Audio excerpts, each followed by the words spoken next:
Olá, galerinha! Eu sou Rodrigo Fischer, professor de literatura, e hoje eu estou num clima mais romântico, mais apaixonado, porque eu vou falar da primeira geração da poesia, do romantismo no Brasil. Roda a vinheta.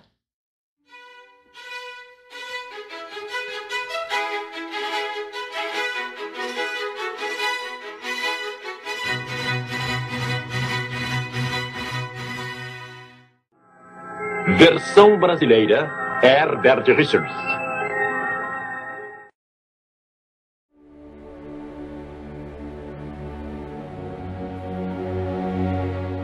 Há uma divisão exclusivamente pedagógica na literatura brasileira que separa a poesia romântica em 3 gerações ou fases.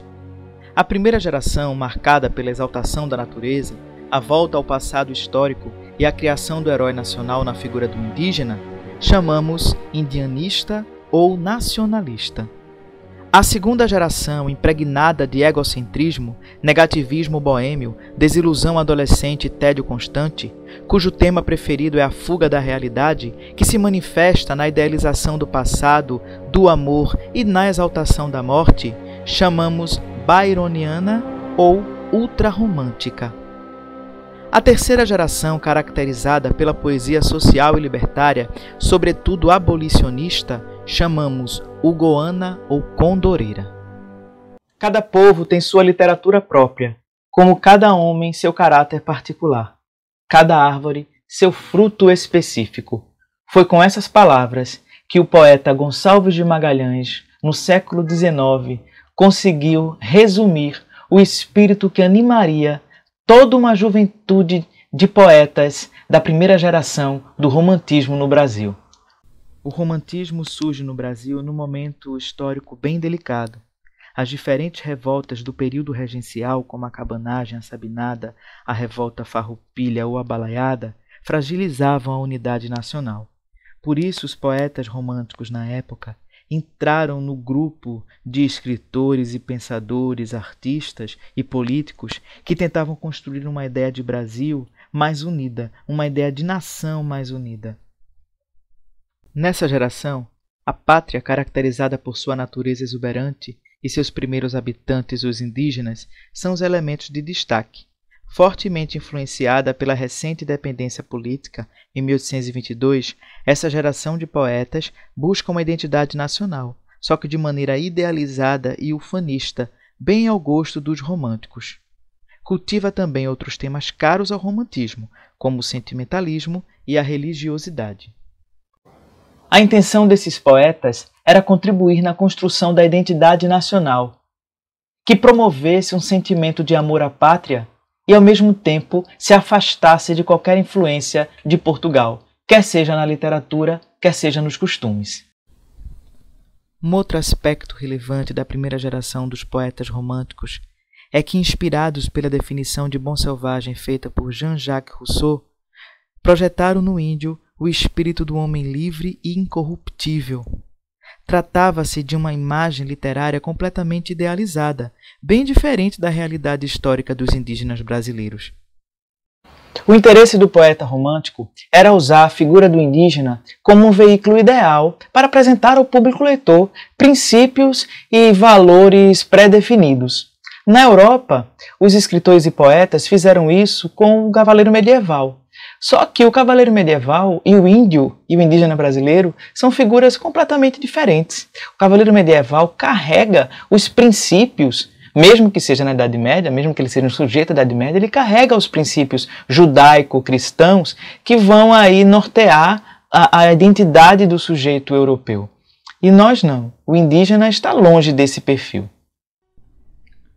Segundo o professor Alfredo Bose, em História Concisa da Literatura Brasileira, o índio, fonte da nobreza nacional, seria, em princípio, o análogo do bárbaro, que se impusera no medievo e construíra o mundo feudal.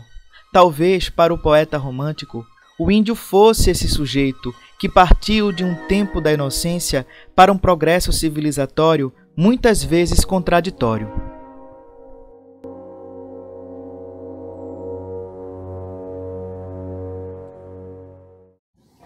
A publicação em 1836 de Suspiros Poéticos e Saudades de Gonçalves de Magalhães tem sido considerada o marco inicial do romantismo no Brasil.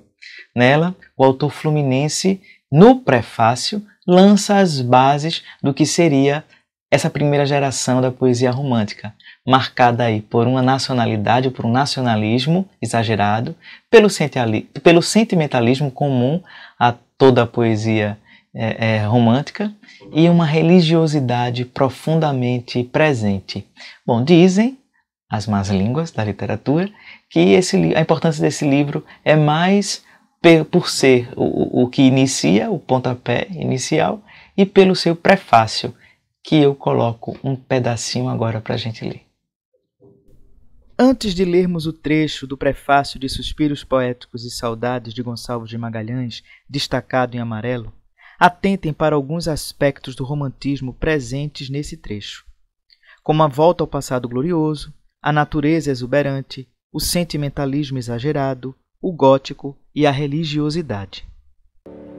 É um livro de poesias escritas segundo as impressões dos lugares, ora sentado entre as ruínas da antiga Roma meditando sobre a sorte dos impérios, ora no cimo dos Alpes, a imaginação vagando no infinito como um átomo no espaço, ora na gótica catedral, admirando a grandeza de Deus e os prodígios do cristianismo, ora entre os ciprestes que espalham sua sombra sobre os túmulos, ora, enfim, refletindo sobre a sorte da pátria, sobre as paixões dos homens, sobre o nada da vida. São poesias de um peregrino, variadas como as cenas da natureza, diversas como as fases da vida, mas que se harmonizam pela unidade do pensamento e se ligam como os anéis de uma cadeia, poesias da alma e do coração, que só pela alma e o coração devem ser julgadas.